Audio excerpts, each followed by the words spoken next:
छोटी मनु ने गुल्लक से सब सिक्के निकाल लिए और उनको बटोर कर जेब में रख लिया। घर से निकल पड़। पास में ही केमिस्ट की दुकान थी। उसके जीने वह धीरे धीरे चढ़ गई। वो काउंटर के सामने जाकर खड़ी हो गई और बोलने लगी, पर छोटी सी मनु पर किसी का भी ध्यान नहीं गया और न ही उसकी आवाज किसी को भी सुनाई दे रही थी। सब अपने अपने कामों में व्यस्त थे। दुकान मालिक का कोई दोस्त बाहर देश से आया था, वो भी उससे बात करने में व्यस्त था। तभी उसने अपनी जेब से एक सिक्का निकालकर काउंटर पर फेंका दिया। सिक्के की आवाज से सबका ध्यान उसकी ओर गया। उसकी तरकीब काम आ गई। दुकानदार उसकी तरफ आया और उससे प्यार से पूछने लगा, बेटा तुम्हें क्या चाहिए? उसने अपनी जेब से सब सिक्के निकालकर अपनी छोटी सी हथेली पर रख लिए और बोली कि मुझे चमत्कार चाहिए। दुकानदार पहले तो समझ नहीं पाया, तो उसने फिर से पूछा।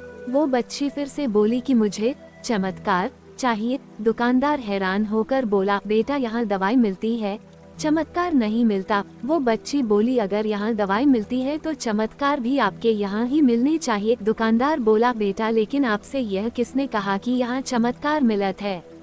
अब उस बच्ची ने विस्तार से बताना शुरू किया अपनी तोतली जबान से। वो बच्ची बोली, मेरे भैया के सर में ट्यूमर हो गया है। पापा ने मम्मी को बताया है कि डॉक्टर 4 लाख रुपए बता रहे थे। अगर समय पर इलाज न हुआ तो कोई चमत्कार ही इसे बचा सकता है और कोई संभावना नहीं है। वो रोते हुए माँ से कह रहे थे, अपने पास कुछ बेचने को भी नहीं है, न कोई जमीन जायदाद है, न ही गहने। सब इलाज में पहले ही खर्च हो गए हैं। दवा के पैसे बड़ी मुश्किल से जुटा पा रहा हूँ। वो मालिक का दोस्त उसके पास आकर बैठ गया और प्यार से पूछने लगा, अच्छा कितने पैसे लाई हो तुम चमत्कार खरीदने को? उसने अपनी मुट्ठी से सब रुपए निकालकर उसके हाथों में रख दिए।